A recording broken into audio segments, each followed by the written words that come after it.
想象一下，走进一个国家，那里的人们死而复生，每一次的死亡只不过是一个深沉的睡眠。再或者，与一群长着人头蛇身的友善居民交流。我们的治水英雄大禹在治水过程中游历了许多的国家，他的故事要比《格列佛游记》还要精彩，因为他的故事要比《格列佛游记》发生早几千年呢。今天我们要开始讲他游历列国的故事的第1集。今天的这一集呢，我们要介绍他游历的4个国家。那4个国家都有一个共性，那就是那里的居民都长生不老。在开始今天的故事之前，妈妈很想问问你们两个哈，咱们其实之前讲了很多的神话故事了，你们对哪一个神话故事的印象最深呢？妈妈先问 Emma。所有的神话故事都很好听，都很好听。你有没有最喜欢的？我有很多很喜欢的，很多都很喜欢。妈妈喜欢皇帝诞生的故事。我喜欢一个从我很喜欢的是神农尝百草。神农尝那个故事也很棒。谢谢妈。OK， 妮娜，你还记不记得你对哪一个神话故事的印象最深呢？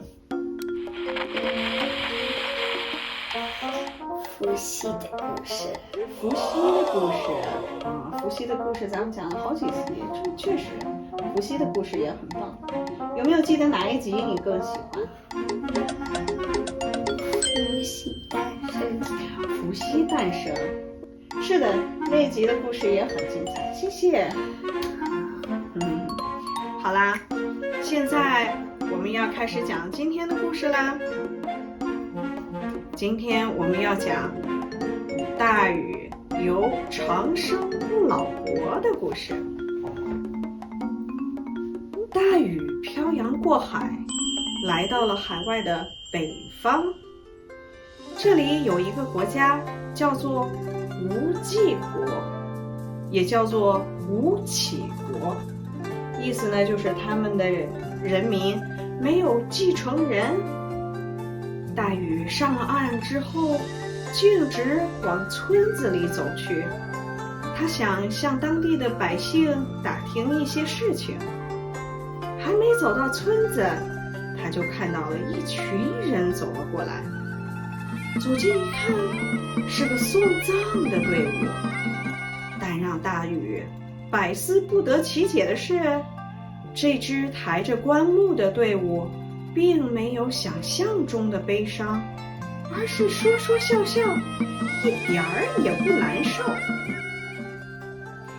待这支队伍走过去之后，大禹便向旁边的一位老者打听缘由。原来无忌国里的人个个都长生不死，但也没有后代。这些人都住在海岛山中的洞穴里，靠捕捞海中的一种奇异的气鱼为生。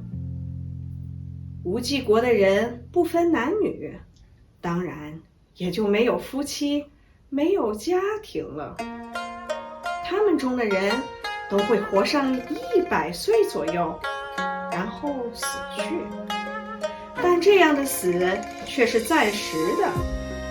当活着的人把死人掩埋时，死去的人的心脏不会停止跳动，身体也不会朽坏。待到大约120年后，死人便又复苏过来，然后继续生活。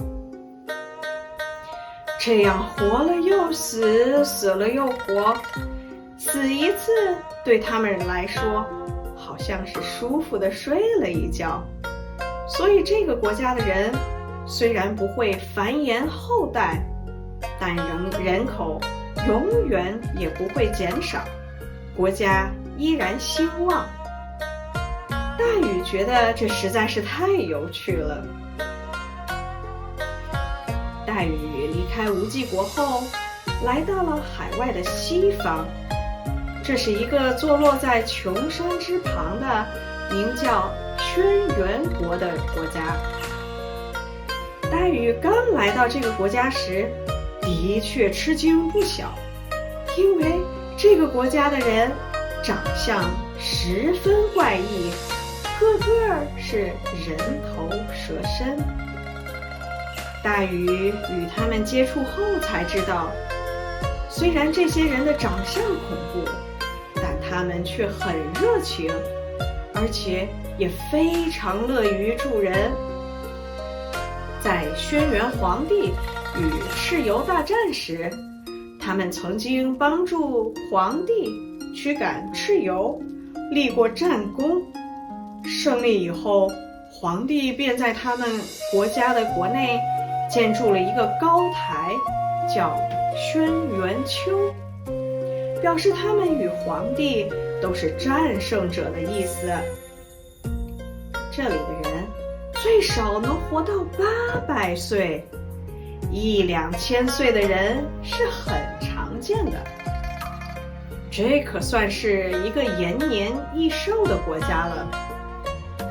离无忌国不远的地方，还有一个名叫白民国的国家。这个国家的人皮肤和头发都是雪白的，他们也十分长寿。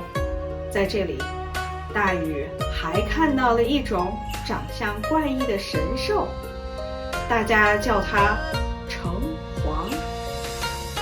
橙黄有着金黄色的兽毛，大而毛茸茸的尾巴，样子有点像狐狸，背上还生有2只脚。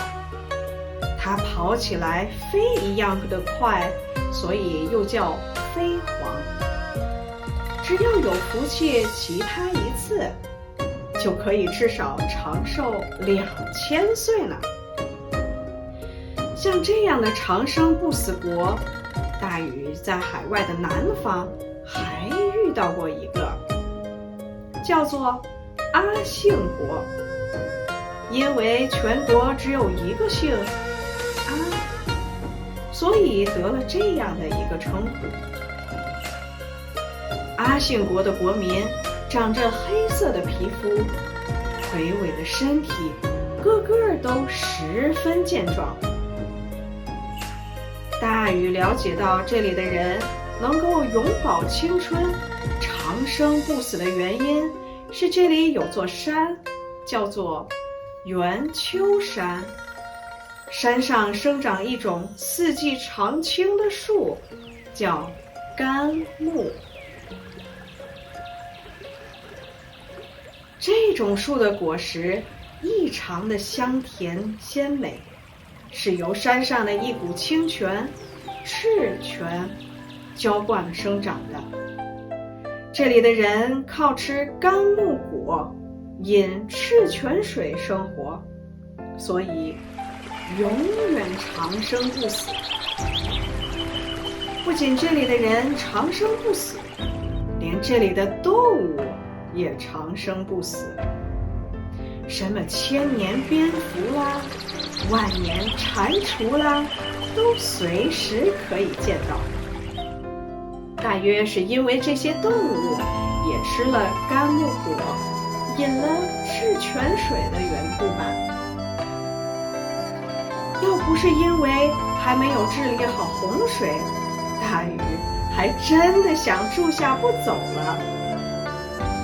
故事讲完啦，妈妈又有问题要问你们俩啦。先问妮娜，如果你有机会到一个长生不老的国家里，你想要住在哪个国家呢？这个国家叫什么？那还有一个呢，就是白民国，我是白民国，因为头发也是白的，皮肤也是白的。你想想那个国家，那为什么呢？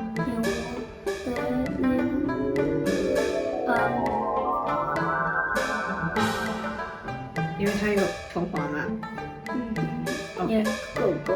哦，那是个狗，那个叫橙黄，头上长角，背上也长角，长得像个狐狸一样。你很喜欢那个狗吗 ？OK， 那是橙黄，好不好 ？OK， 你想到那个国家是吗？很棒。再问安娜，在这个故事中，你想象一下哈，就是在第一个国家无忌国里头，他们的人住在山洞，但是要吃一种鱼，叫气鱼。气就是空气的气，吐气的气，这样，这个气鱼。想象一下，气鱼会是什么样子的？